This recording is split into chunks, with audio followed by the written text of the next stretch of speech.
Okay, so my name is Janine McGilvery. I'm a member of Nanaimo Astronomical Society. So most of us attending tonight live on the unceded and traditional territories of the Coast Salish people. Why say this acknowledgement? According to the Reconciliation Canada website, acknowledging the territory in which we stand is a cultural teaching that helps us with understanding there are protocols in place that must be followed, mostly based on keeping good relationships and respect between people. Some of you may recall when Nanaimo Astronomy hosted its first and only Indigenous speaker in March 2021, Mi'kmaq First Nation member Kathy LeBlanc, who co-presented with Dave Chapman of the Halifax Royal Astronomical Society on their Mi'kmaq Moons project. As we learned then, they use the two-eyed seeing approach, a Mi'kmaq principle that refers to learning to see from one eye with the strengths of Indigenous knowledge and ways of knowing, and from the other eye with the strengths of Western knowledges and ways of knowing, and learning to use both eyes together for the benefit of all. Our speaker tonight, Charles Ennis, will speak on the World Asterism Project, a celebration of sky cultures of the world, which also uses the two-eyed seeing approach. We're grateful that Charles, who's a member of the Royal Astronomical Society's Sunshine Coast Center, stepped in last minute. He's the past national president of the RASC and founder of the World Asterism Project. He's a very active astronomy educator and ethnoastronomer, and the writer, host, or director producer of astronomical videos such as Eastlink TV's Night Lights, the RASC's Insider's Guide to the Galaxy, the short Bravo documentary Starry Nights, which is fantastic, and various other YouTube videos on astronomy. I'll see if we can share those links in our Facebook group because they sound very informative and interesting. Please welcome Charles Ennis for his talk, The Importance of Ethnoastronomy. Thank you for that introduction. I really appreciate it. Sorry, Charles, could I just interrupt? I want to make people aware that Charles is recording this meeting or the presentation, but you guys aren't in it. This will be in the video, okay? So, sorry, Charles, carry on. I'm going to edit you all out of it. All right, let's share screen here. All right, so first of all, welcome to all of you from whatever part of the world you're from and, you know, whatever culture you come from. And I would like to gratefully acknowledge that I am observing and living in the unceded lands of the Shishal First Nation. And if you're unsure of what lands you're in, you can go to nativeland.ca and check it out. And this is the talk that I'm doing tonight, the importance of ethnoastronomy. And basically this is directly related to that because this is all about the RASC's World Asterism Project. And back in June of 2021, we started this. Now, what we've been doing for the first time in history, we are gathering all of the sky cultures of the world together in one place so it could be a reference for all of the people who are studying these or trying to recover these cultures. And has already been pointed out, we use this two-eyed seeing approach that was created by Mi'kmaq elder Albert Marshall back in 2004, which means that our perceptions overlap and support one another. So far, we've gotten over 13,000 asterisms and almost 500 names of the Milky Way, 2,652 telescopic asterisms from over 573 cultures, and add to that 1,600 names of the sun, moon, and planets for a grand total of 14,488. So we've been pretty busy, and I was introduced to this by this gentleman here, Danny, who's one of our best volunteers in my center. He's really wild about asterisms. You can see the coat hanger there, which probably some of you have looked at before. What you may not realize is it's not really a telescopic asterism. It was first recorded in Arab astronomy texts by Abd al-Rahman al-Susi in 936. So you can actually see it with the unaided eye, but it's much better with binoculars. So what is ethnoastronomy? It is a branch of astronomy that involves learning about the astronomical systems of the people of the world. And why are we doing this? I mean, who cares about other cultures? Well, this is about the sky mirroring the earth. This is a Mi'kmaq artist, Gerald Gloade, and it's about different people looking at exactly the same thing that you are, but seeing something different. It's about demonstrating that there's ancient science out there, and it's about inspiration. And one of the things, the reasons that we're doing this is because of institutions like this. This is the residential school that was in my neighborhood in Sechelt here once upon a time. It's gone now. There's a hospital there. This is my First Nations Sechelt people here, Lenora Joe, the chief there, reading a very sad announcement that they found grave sites, unmarked grave sites around where that residential school used to be. And so basically what we're dealing with here was an institution that was created to destroy any culture and replace it with another one. And we're trying to recover skies from people. And one of the ways you can do that is talking to elders, but they're trying to remember what their elders did with the sky. So it is several generations removed in some cases, and the number of people that have those memories are disappearing rapidly. The other way that you can recover this information is from records from the past. And I'm specifically showing you this gentleman here, William Stanbridge. He's an Australian official who very diligently gathered information on Burong skies in Australia and then gave them to the university to save. And there were lots of people, explorers, officials, missionaries, traders, and so on, that did this, but most of them were not sympathetic to the people they were describing. They were describing an anomaly, a curiosity, and they were recording information relating it to a version of the sky that they had access to, gained from the star charts of the time, which were not standard and were constantly being changed. So, for example, we've just had a quadranted meteor shower. I don't know whether any of you had a chance to see that. It was pouring rain here. It's a good one. It's got as many meteors per hour as the Perseids often, but all of these meteor showers are named for where the radiant is located in a certain constellation, and there is no constellation by this name, but there was. It was originally called Lemural, or the Mural Quadrant. It was created by a French astronomer in 1795 between Boötes and Ursa Major to commemorate that wall-mounted quadrant that you see there. And it showed up in multiple charts for many, many years afterwards. But then, ultimately, it disappeared from the sky. This is where it would be if you were looking for it now, in between Draco, Boötes, and the tail end of the handle of the Big Dipper. That's what it used to look like on a chart. Now, in this project, I have many companions working with me all over the world, and this is Dr. Sheendon Pete, who is a professor at UBC, and he is inland Salish and Apache, and he is busy trying to recover Salish skies. So he's looking at these old records, and he's looking at stories from elders that he's collecting, and he's running into the problem I just described. And we were having this conversation. I was recording it when I took this picture, and he asked me about this Sinusura. He said, I've got a record here. It says my people were looking at the sky and they were describing something, and the person who is recording this said that these people were looking at Sinusura. And what is that? Well, actually, it translates as the dog's tail, and it's the name that the Greek poet Aratus used for a northern constellation in his poem Phenomena in 270 BCE, and it was later Latinized to Sinusura by the Roman poet Ovid and the Roman general Germanicus. And there are many interpretations and myths that go along with it. So what is it? It's Ursa Minor, the Little Dipper. That's the name it had before it became Ursa Minor. So here is a presentation he was doing for us last month. And actually, this is a wonderful presentation because we had people from Sechelt First Nation who are singing welcoming songs. He was singing his welcoming songs. It was a really big deal. And if you would like to see this, we did record this, and it's on our YouTube channel, where he is describing what we've discovered so far about Salish skies. So there's 7,000 world languages, and in your children's lifetime, about half of them will disappear.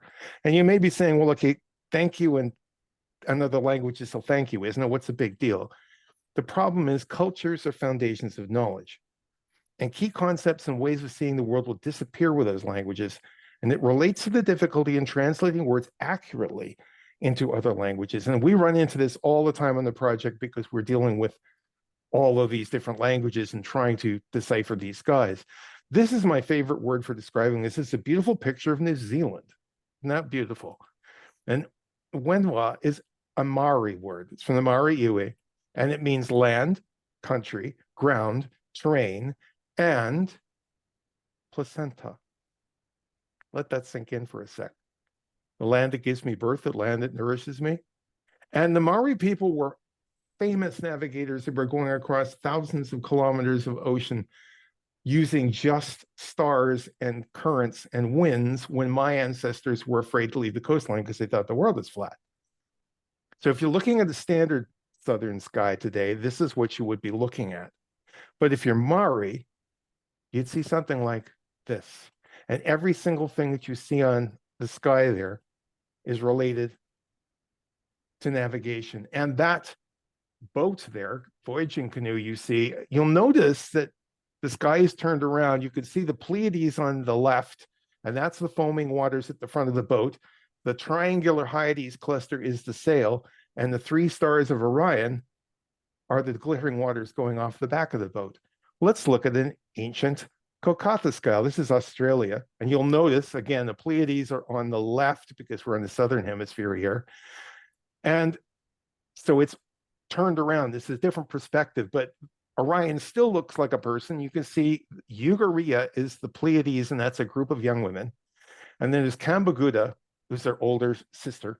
And she is out there with her dingo puppies, protecting them from Nairuna, who's a hunter.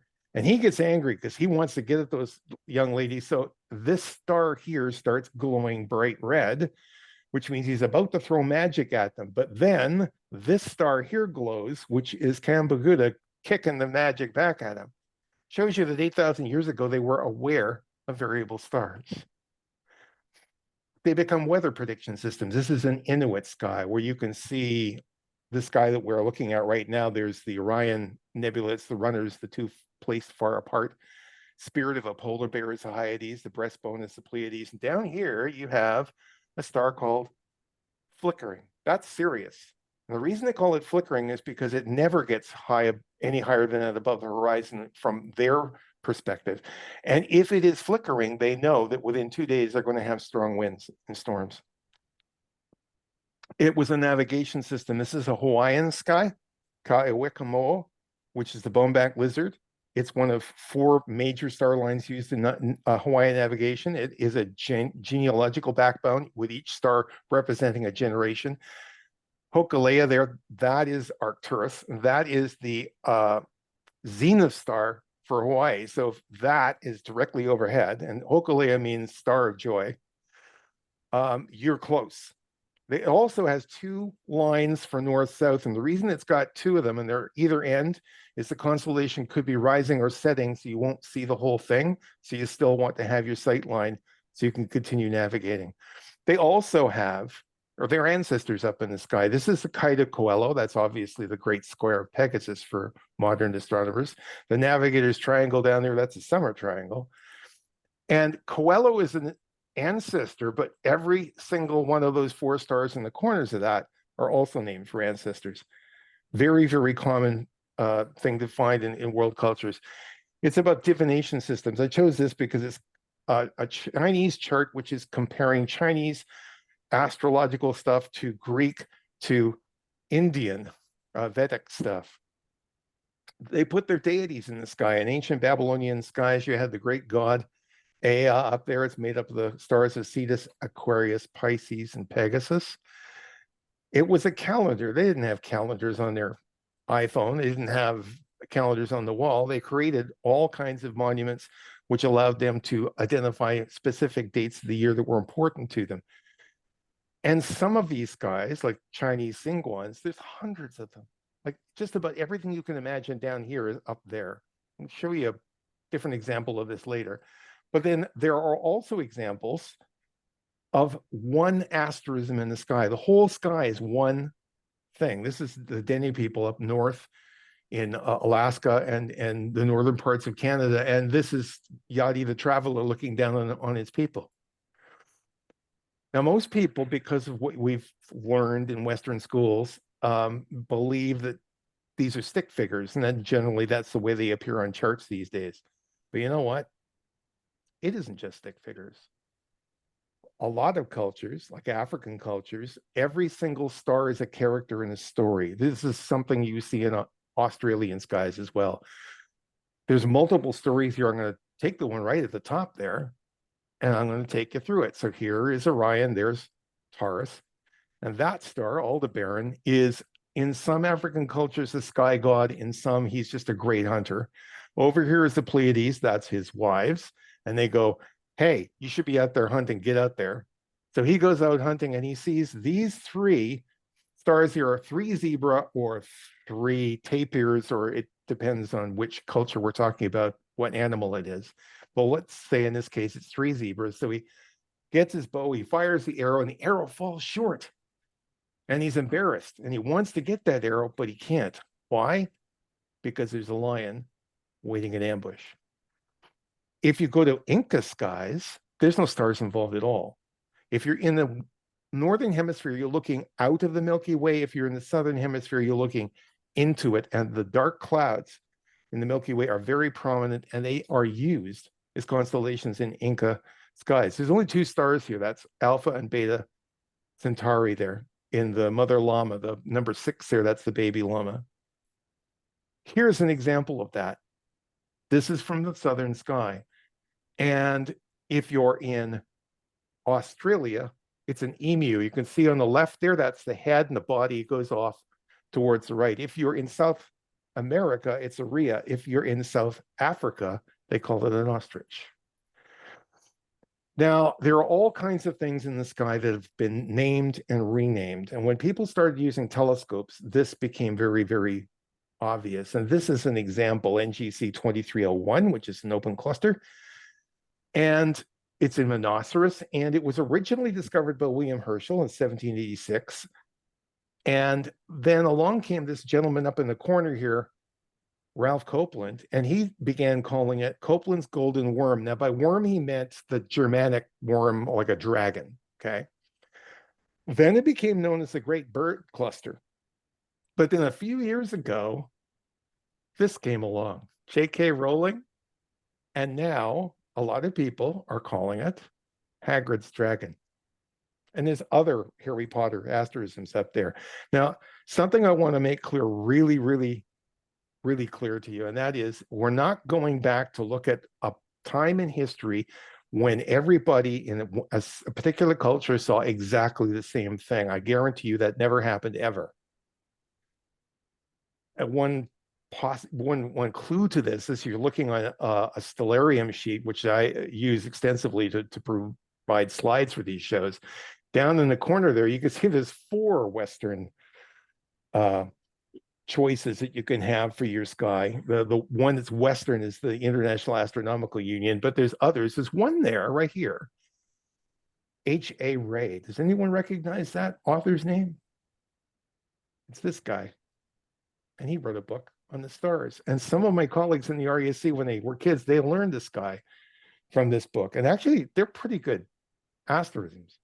So to illustrate the point, I'm going to show you that Ptolemy's 48 constellations aren't as quite what you thought they were. I'm going to start with this one. This is Ptolemy's Heniochus, which is later Latinized to Heniochus, and it means the rain holder, and we call it Auriga now. But you'll notice, okay, it's a charioteer, but there's a goat there. What's that all about? That's a goat star. That's Capella. Now, back in his day, chariot racing was a major sport. I mean, it was absolutely crazy. There were teams, there were factions, there was riots, there was gambling, and every single state and town had their own name for that constellation, which was their favorite charioteer or deity or inventor of a chariot or whatever. This name right down here shows up on charts all the way up to the Renaissance instead of Auriga. Sometimes you get Auriga Erichthonius, both of them. Now here you see an 18th century chart, and you can see there's Ariga. He's a charioteer, but there's that goat. And what that is a Greek asterism that came again from Aratus and made it into later Roman culture. And because that was there in the first place, they made it part of that charioteer, which doesn't make a whole lot of sense, of course, because charioteers don't go racing around with goats. Another thing you have to keep in mind is if you are in this part of this country and you've got a particular perspective of the sky, you're going to describe it in a certain way. You're going to have certain names for the stars. You're going to have a certain story. But if you go over the mountain ridge, not that far away, you'll find people who are looking at exactly the same stars and maybe have the same story, but different names, or same names in a different story. It's quite common to see that sort of thing. And it's all about perspectives. I was mentioning a moment ago about the difference between Northern Hemisphere and Southern Hemisphere view. It depends where you are, what you see. And if you're in an equatorial situation, this is how Orion goes up and goes down. And in those areas, they tend not to describe it as a person, but as a plow or a spring trap or a boat. And if you take an example like Ursa Major, I mean, there are so many different things that those 7 stars are related to, depending on the culture. You know, I'm not going to go into read through the entire list, but trust me, there's a lot of different stuff. So what I want to do is pick one constellation to start with and just take you through to show you how it evolved in some of the things that you see. And what I'm going to use is Leo. And if you look at the World Asterisms list, the stars of Leo show up in 377 asterisms. Not going to show you them all. But there's Leo. You go back to Babylonian times, it was an Ergulu demon, which was like part eagle, part lion.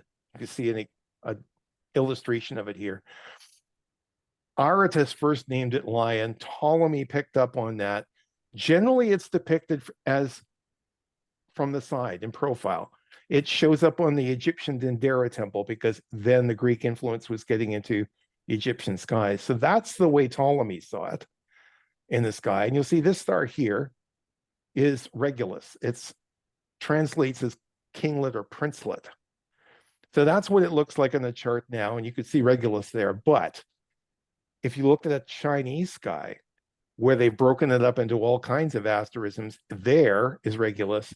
And here is where Leo would be, but you can see it's part of Supreme Palace, right wall, the long wall, junior officers. The star that the arrow is pointing at is the head of a dragon there. So completely different. In ancient Egyptian skies, it was a knife or a scythe. In Romanian and Basque skies, it's a horse.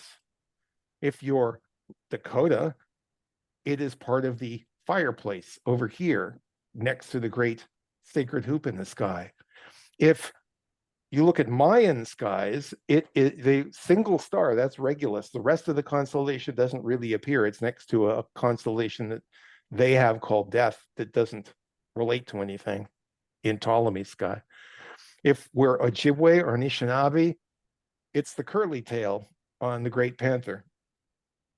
If you're Wardaman in Australia, it's the creation dog, Mudbarongo. If you're Barasana in the Amazon basin, it's a crayfish. If you're Arabic, it's Al-Assad, the lion, because they were influenced. They translated all of Ptolemy's stuff and preserved it until it eventually in the 12th century started getting translated into European languages. But they depict it as viewed from above, like you see here. And it's a much larger constellation, as you're going to see in a minute, which is made up of all kinds of different constellations. The main is their manzil, or their lunar station, Al-Subra. The forehead is their manzil, Al-Gaba. And this is it here. So you've got a leg, you've got an extended arm there, you've got a retracted arm there, the nose is there, the eyes, forehead, the main. This is an important star they call the star of weather change. It's when we go from a dry season to a wet season. The bend and the tassel. So if we break this down, the tassel is Calinda 256 or Millet 111, which is a star cluster you can look at. It looks like this in the telescope. If you go up to the front end, you see the nostrils. And if you notice, that's actually in what we would call the constellation Cancer now. They called it the nose hairs or the sneeze. We call it the beehive cluster now, but you know what? Does kind of look like a sneeze, doesn't it? Now, let's look at some other overhead views. Aldebaran, the follower. I'm sure you've recognized that name from the Hyades cluster in Taurus.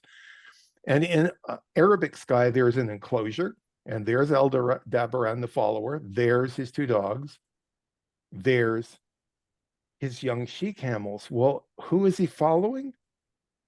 Al-Thariya. Who's Al-Thariya? The little abundant one. Now, it was really difficult to find a picture of a woman dancing in a circle from above. And this is from National Geographic, if you can believe it. It's from a documentary on Arab weddings. But anyway, the ancient name Al-Thariya is a female diminutive, clearly a term of endearment. It's made up of stars of Cetus, Perseus, and Taurus, and it's viewed from above with her arms embracing all of their lucky or auspicious stars, with the middle finger, the leprous hand pointing to Antares, and the middle finger, the henna hand, pointing the star Aldebaran. And so here you have her viewed from the top. That's the top of her head. Here is her beautiful arm, and here is the cut short or the scabrous arm. And the reason it's called that is because she balances light and dark, good and evil, feast and famine. She's the tipping point, okay? So if we zoom in, there's the top of her head, the Pleiades cluster. There's the beautiful arm. And you see all the clusters and nebula and everything else that are around there. We zoom in on the henna hand, which is actually Cassiopeia. That is the beautiful hand. And if you don't know what a henna hand is, that's what it looks like in Arab culture. It's a very decorative thing that they do. The wrist is a double cluster. It's a tattooed wrist. And if we go down the arm, you see all kinds of other things. The other side, you see, there isn't any clusters. There really isn't much of anything unless you want to include Messier 77 down there, which you'd need a telescope to see. And that is what you'd see if you could do that. So where does this all leave us? Well, I was telling you that there were all kinds of different non-standard charts, and that's because between the 13th and 19th century, many notable astronomers created new constellations. They just went crazy with this. Petrus Appianus here, this is one of his charts, and he was really good at this. And usually it was because they were trying to get royal patronage. I'm not going to go and show you a whole lot of examples because we'll be here a whole evening, but I'm going to show you this one because I'm sure that a lot of the people in the audience who are amateur astronomers recognize the name Cor Caroli because that's Alpha Canum Venaticorum, and it's a double star. And it was named in 1660 by Sir Charles Scarborough, that name, which means Charles' heart, is generally depicted on charts of the time as a heart with a star in it and a crown on top. Very, very common.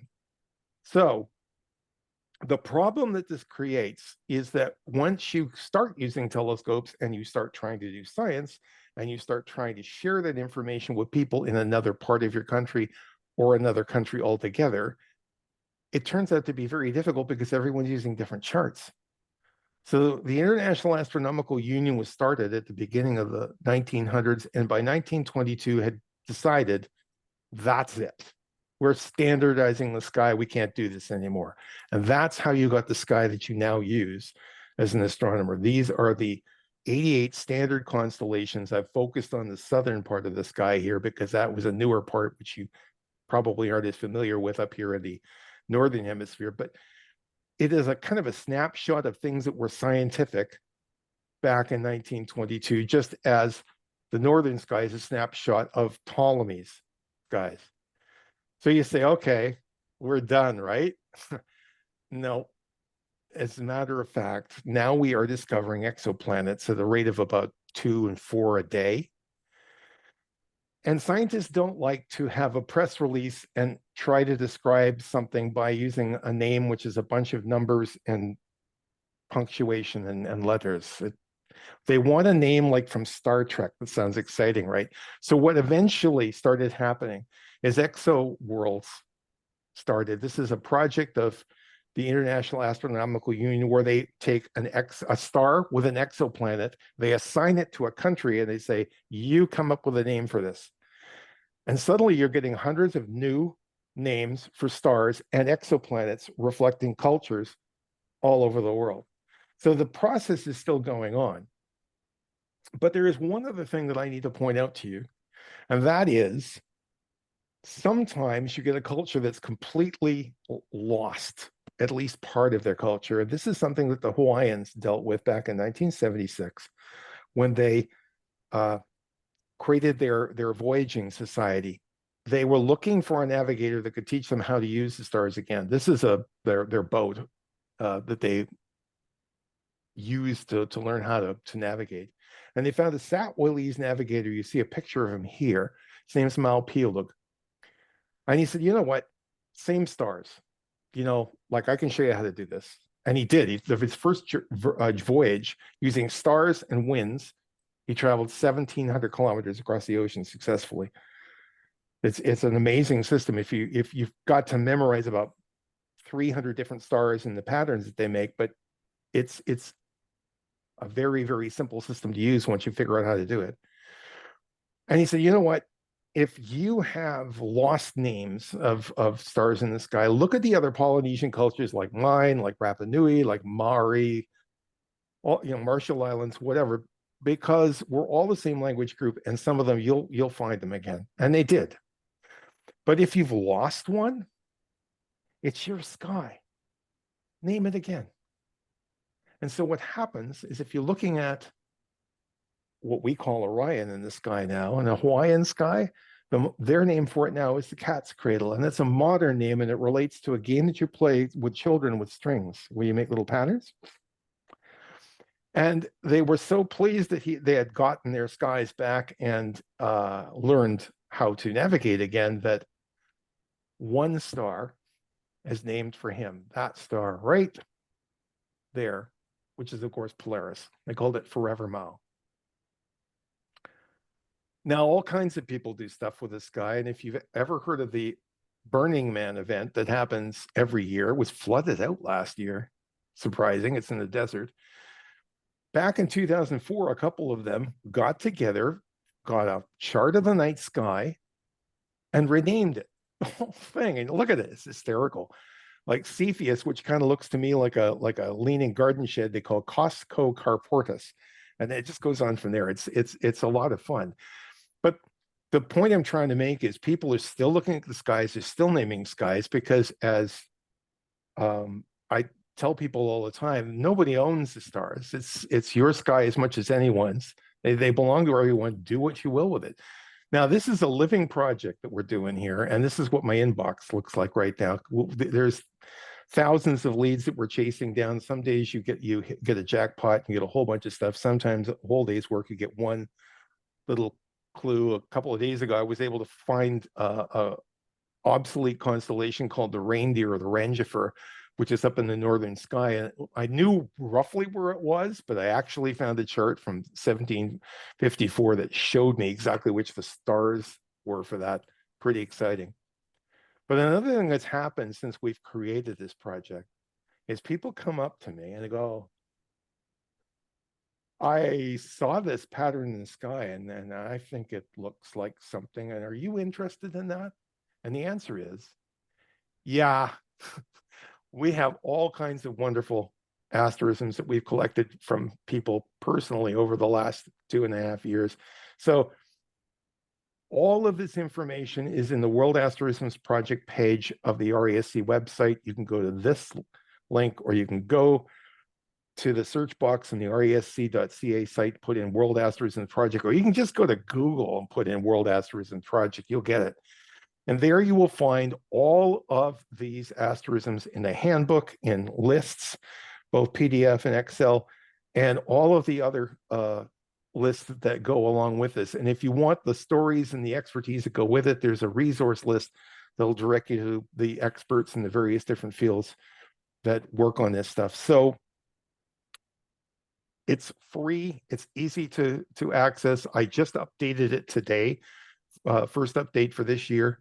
So check it out. And you'll remember at the very beginning, I said there was a telescopic asterisms list. I have to explain, this is one thing that's not on the website. Now, if you go to the handbook, all of the telescopic asterisms are identified. It says this asterism is telescopic, is in bold. If you go to the list, all of the ones where the name is in bold, those are what we would call telescopic. It's best to view them with binoculars or a telescope, but we haven't separated them out from the other 13,000. And the reason for this was the RASC has an observing committee, and they are responsible for all of our wonderful observing programs, and they've got some really good programs, and I think they do a great job. But we mentioned this project to them. This was created by the Inclusivity and Diversity Committee of the RASC. We mentioned it, we had all these, and some of them said, wow, that sounds cool. One person started jumping up and down saying, it's not scientific. Yeah, it is, because if you are doing archaeoastronomy and you pick something like Stonehenge and you can see that it could be aligned with hundreds of different stars, but do we know it actually is lined up? Well, the way we know that is we study the culture to find out what they were looking at, and then we can say, okay, that is an alignment that we can definitely say is an accurate one. So it is science, but it's a lot of fun as well. And there are all kinds of astronomical societies out there that have got telescopic asterisms lists. The Astronomical League in the States does. And basically they broke down into if we're going to create this, we're going to create it ourselves because this is the way we've always done it. And they said, well, if you want to know where to find them, here we are. But you know what? If some of you out there in the audience are salivating and saying, I want that list, well, you can contact me and we will share that with you. No problem. So does anyone have any questions about that? I raced through a whole pile of information. Well, first of all, thanks, Charles, for that fascinating presentation. Thank you. So I'm going to kick off with my question. Am I making the assumption here that a lot of these records you're doing research on, it's just purely generational word of mouth because a lot of these cultures never had a written language? Is that right? This is true. This is a difficulty when you're dealing with Celtic culture because they had rememberers, druids, and stuff wasn't written out until much later. It was the same sort of thing in the Ossetry culture and in Iceland, Norse culture. We know that they were amazing navigators, but we've only got fragments of their skies from the Eddas and so on. And we're still, picking out pieces, and about a third of the ancient Egyptian sky we know for sure. About a third we're pretty sure, and about a third we are still trying to figure it out. So I mean, it's constantly putting together pieces from what was in the past, but it's also researchers going out into the hinterlands of Romania or Italy or Hungary or wherever, and talking to people who are farmers, who are doing animal husbandry, and you'll find that they don't use Ptolemy's skies. They have their own that are related to their calendars. So there's all kinds of overlapping things happening here. Fascinating. Have any questions for Charles? Janine? Well, if you speak up, we can probably hear you. Yeah. Wonderful overview of such richness. Has there been any, I mean, I know it's all encompassing the work, but has there been any thought to going into schools or sharing it with younger people at some point? Yeah, because this is two-eyed seeing, what we're trying to do is we are trying to set it up so if you want to know about the stars, you want to know that there is a story, that's what the astronomer half of the team is doing. We're going to identify where those are. We're going to dig up records in the past to figure out what they used to be called so that we can help people put the pieces together. If you want the story, then I'm going to point you at the storyteller. You guys did this. You mentioned it yourself. You had Dave Chapman and Kathy come out and talk about Mi'kmaq skies. And then we went as an organization, the RASC, and did videos on all of their moons. And they were told by one of their elders or storytellers. So this is why I was suggesting that if you wanted to know about Salish skies, you could go and check out this video we did from Dr. Pete, because it's their story to tell, and we respect that. But you run into difficulties with this because in some cultures, for example, in northern Australia and the straits around the islands there, the people there do not mention people who have passed on. You don't. But a lot of the stuff they have in the sky is related to that. So you have to acknowledge that, you know what, I'm going to be talking about this. There are some cultures where they will talk about those stories in the winter when there's a sky, but in the summer, this is up north, when there isn't a sky, you don't mention the sky.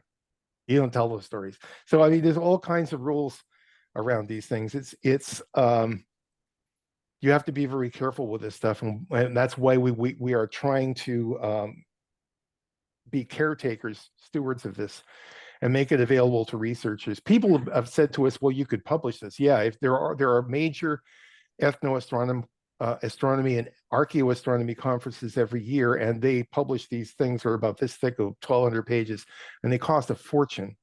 And there's a lot of work that's gone into the papers that are involved in those. But that's the problem. If you're a student starting out in this stuff and you're trying to get a hold of this stuff, you know, we've decided this is free. This is free for everybody in the world. I'm also a member of Astronomers Without Borders, and a lot of the people that I work with are from other countries who are members of that. And our center helped the Uganda Astronomical Society get founded 2 months ago, and we sent them telescopes, and we've got them going. So yeah, we want to educate people. We want to put this out there in schools, but it's storytelling. And yesterday I was at a meeting at the Arts Center talking about events that are going to be happening in my town in the next few months, and we had a Cree artist there, and she was talking about their skies. And it's just wonderful when you get it from somebody that knows the story and you know, can tell you the story. And you can imagine them, an ancient fire with people sitting around it, and they're pointing up in the sky. This is they don't have a screen like you got here. That's where the story is. It's up there. The ancient Australian cultures very often used it as a map. They would go, okay, that star is about where our town is, and that would be about where the cliff is, and that's where the lake is. So when they're describing how to get somewhere, they say, look up at the sky. See, that's the town, and that star there, that's rather than draw a map on the ground, they draw it in the sky. So there's all kinds of interesting stuff like that involved in this. And yes, we definitely would like to put it out there for people to appreciate it. If you want to solve a problem, the best way to do it is get as many perspectives in the room as possible, because one of them is going to be the key. And this is just a way of showing you all these different things in the sky that you're looking at. There are different ways of looking at them and seeing something quite different from what you are. Thanks, Charles. I think the whole subject, you reminded me when I was putting together the presentation tonight, it reminded me there's a funny cartoon. I wish I'd found it, actually put it in my presentation, but funny cartoon of like how we first found the night sky, and you find like you look at 3 stars and there's lines between, like you join 3 stars with lines, and you say that's quite obviously a lion, you know, or it's a goat or something like that.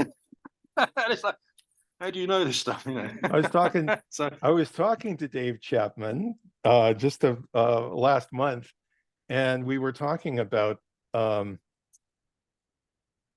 Capricorn, and what they call it in his center is Orion's underpants. Right, yeah. You know, I was up at our observatory. I was taking a break from the big telescope, and the president of our center, Bruce, was looking up at the northern sky very intently. And I went over and said, "What's up?" And he goes, "That's not a bear." And of course, he's looking at Ursa Major, and I mean, you've never seen a bear with a long tail. So what is a bear with a long tail doing up there? I said, okay, well, if it's not a bear, what is it? And he goes, it's a rat. I went, yeah, you know, and ever since all of our astronomers have called it the great rat. So, you know, like. Yep. Good example. So do you have any final questions for Charles? Okay, great. Well, thank you. So Charles, you mentioned that you're involved in Astronomers Without Borders. Oh, yes. And also with your, Sunshine Coast astronomy activities. Could you say those 2 things about your center that we're welcome to just remind us we can watch your videos there, but also about the possible star party in August.